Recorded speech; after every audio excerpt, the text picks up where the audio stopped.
just like this circular. This is the visible edge of a circle. This is a rectangle, so this is the visible edge of a rectangle. Hidden lines basically show what we cannot we cannot show on a particular object as directly. See, this is an object. If I'm drawing its top view, I cannot show this line as well as this line because it is not visible from the top.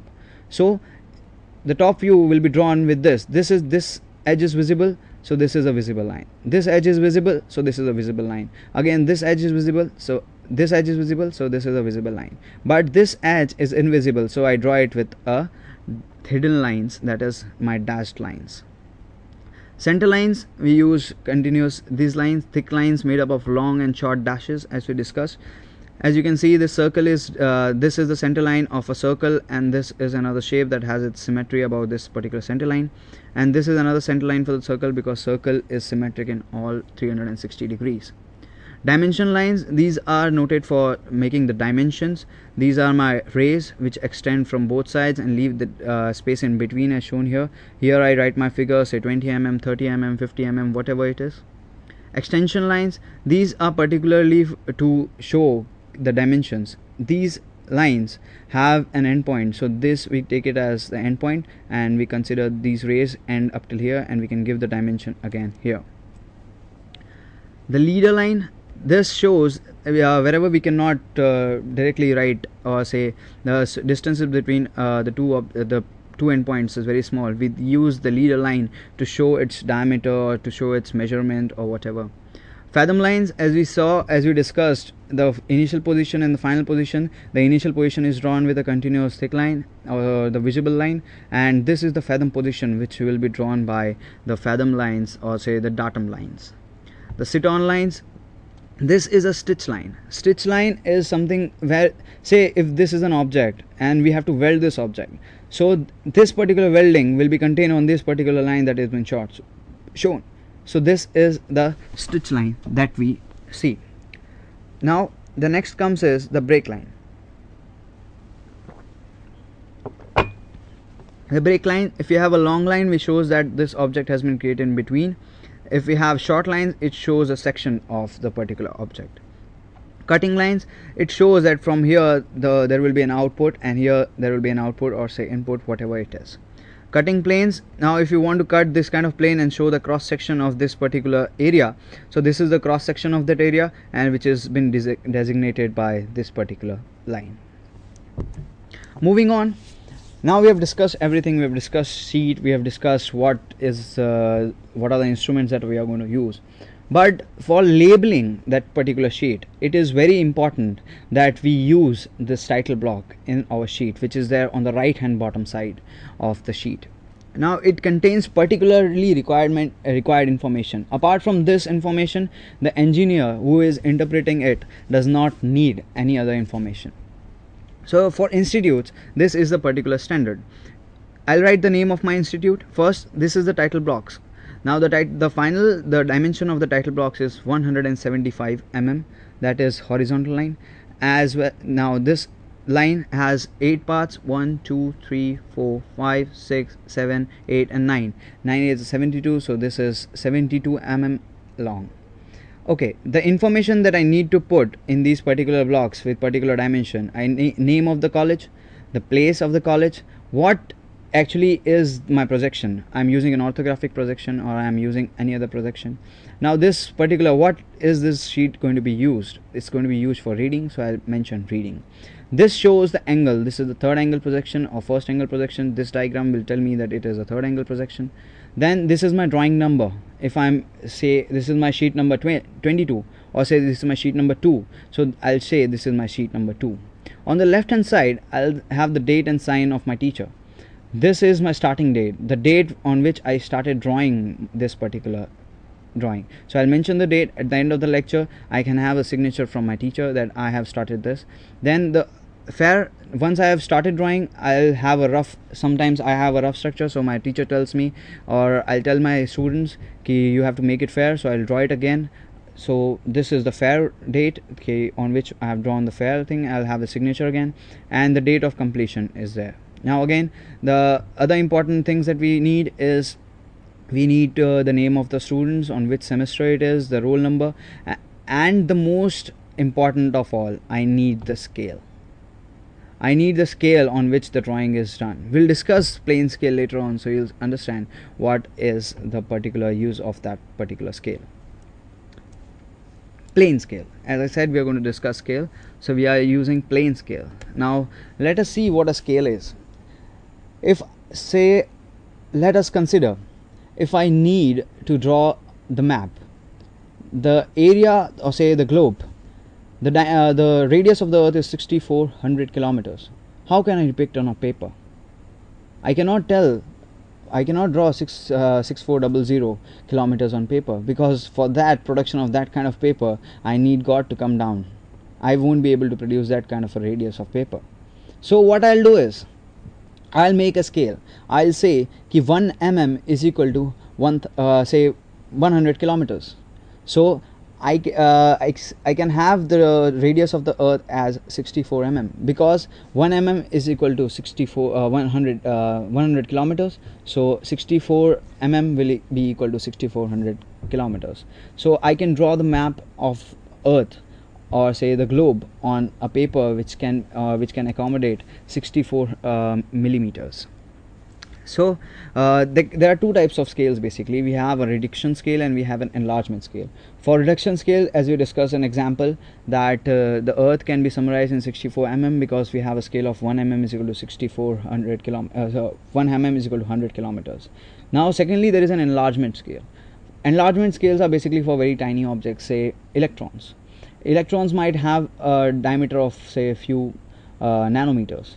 So for that, to see or draw it on an object, I'll take the scale and enlarge it by say 10 raised to 8 meters, or 10 raised to say whatever scale, but appropriate scale I use. So for that I use an enlargement scale, and for big objects, to make it small, I use a reduction scale, so that I can accommodate this particular thing on my paper. Now this ratio by which we are decreasing or increasing the size of the object is known as the representative factor. Now one thing has to be kept in mind, that if we are using a particular scale, say 1:10, as we saw in the title box, now all the dimensions, all the lines, every object that is there on that particular sheet should be reduced by the same angle. It should not be like I have taken the radius as 1:10 and then I am taking the line as 1:5. No, that is absolutely wrong. The scale that I have mentioned once shall be applicable to all the objects or all the dimension in that particular sheet. What is a representative factor? Now let's take a look at the equation. Dimension, the representative factors can be determined, say represented in various directions. The basic formula that we use is dimension of the drawing by the dimension of the object. Say as we took the example, the dimension of the drawing is 64 mm for earth, and the dimension of the object is 6400 kilometers. So my the representative factor that comes down is 1:100 kilometers. The length of the drawing upon the actual length is again another place by which we can represent the representative factor. The area, in terms of area, if you want to take out the representative factor, it will be square root of area of drawing upon actual area. And again, if you want to take out in terms of volume, it will be the volume of the engineering drawing, or volume as per the drawing that I have made upon the actual drawing, which factor will be then again taken the cube root of. And the length of scale that I need will be equal to RF into the maximum length to be measured, so that I can know that what scale, or say what dimensions can I accommodate on my paper. So the different types of scales: we have plane scales, we have diagonal scales, we have vernier scales, we have comparative scales, scales of chords. Apart from that, we have mechanical scale, architecture scale, we have civil engineer scale. So all these are different types of scales, but we don't need to get into specifics of that. We need to know what is a plane scale. For that, we will discuss an example. Now look at this example and read it very carefully. I'll read it out to you. In a map of 36 kilometer distance is shown by a line of 45 centimeters long. Calculate the RF and construct a plane scale to read kilometers and hectometers for maximum 12 kilometers. Show a distance of 8.3 kilometers on it. So we basically need to accommodate a map which is of 36 kilometers by a line of 45 centimeters long. So for calculation of RF, again I'll say what is my drawing scale. It is 45 centimeters. So I'll divide it by 36 kilometers. So my ratio will be 45 by 36. So now that 36 kilometers have to be converted into centimeters. So I'll multiply. First I convert it into meters. So I'll multiply 36 with 1000. So 36,000 meters. Then again 1 meter is 100 centimeters, so I'll again multiply it by 100. So I'll have a scale of 1 upon 80,000. So this is my RF factor. Now I'll take out the length of the scale. The length of the scale is RF, that is representative factor into maximum distance. So the maximum distance is 12 kilometers. So I'll have my representative factor multiplied by 12. So it comes down to 15 centimeters. So how are we going to draw this particular scale? So let us look at the figure which is going to appear on the bottom side and know how we are going to draw this particular scale. So first step that we are going to do is the maximum length of the scale is 15 centimeters. So we need to draw a line of 15 centimeters. Okay, now the next thing is we will divide it into 12 parts, 12 equal divisions as shown in the figure.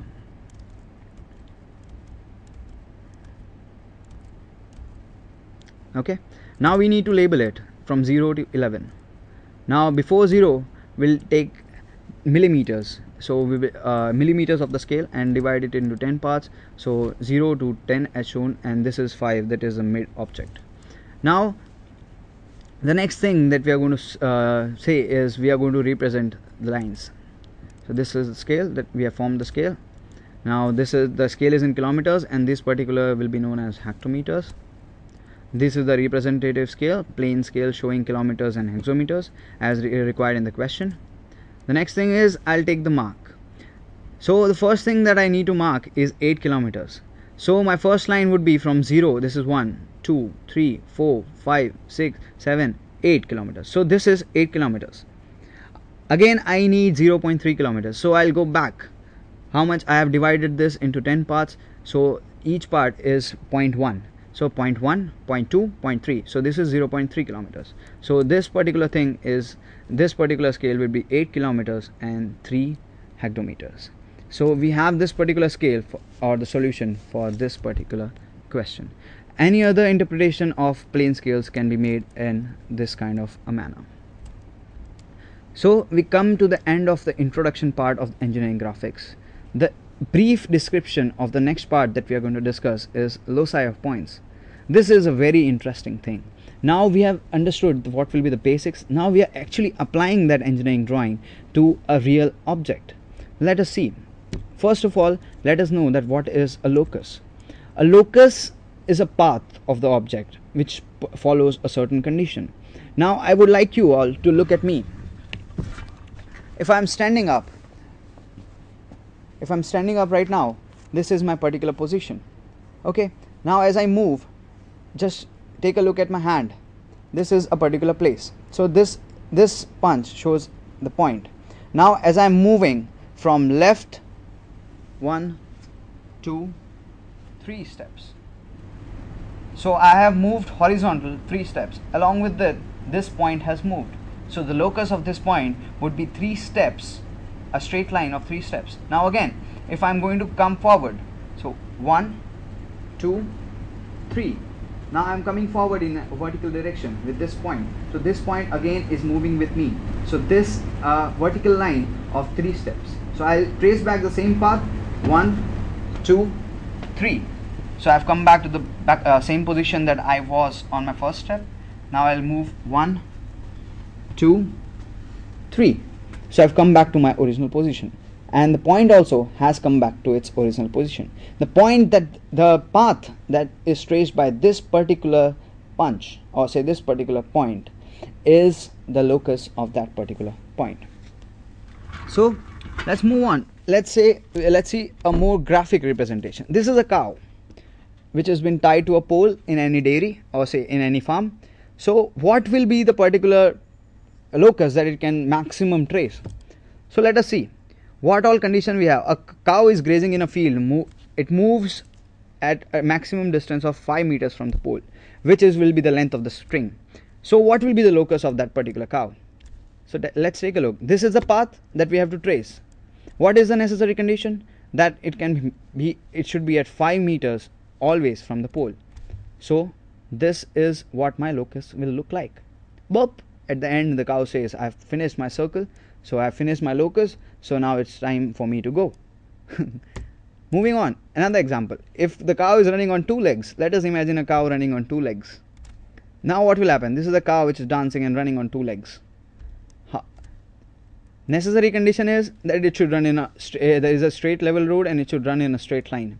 So I'll particularly have this condition, the path that I have to trace, and this is the final position of the cow. So this is the particular locus that has been traced by the cow. So another example that we will see to understand what is basically a locus. The two basic locuses that we always encounter is a circle and a straight line. So let us think. A cow is grazing in a field again. It is hungry, so it is grazing in the field again. It is the same question that we took up. The distance of it is 5 meters from the pole, and it is tied, so it cannot go more than 5 meters away. How will the locus of cow look like? It will be, say, but 5 meters. I cannot make a 5 meter scale, so I'll have to take down the scale. Say 1 centimeter is equal to 1 meter, so I can draw the circle of 5 centimeters. So this is how I'll take a center point. I'll take a scale of 5 centimeters. I'll take my compass, measure 5 centimeters on the compass. The next point is, this is my point, this is 5 centimeters. I'll take my pointed part, put it on P as shown by the blue dot, and my circle is ready. So I hope you understand what is the locus. Okay, so this was what all we are going to discuss today. We discussed in brief what is why it is necessary to learn engineering graphics for all the branches of engineering, what all instruments do we use, what all lines are used, what is a locus, and how we can draw a very simple locus. In next session maybe we'll discuss what in the locus and other subjects, other units in detail. So thank you all for being such attentive students, and have a good day.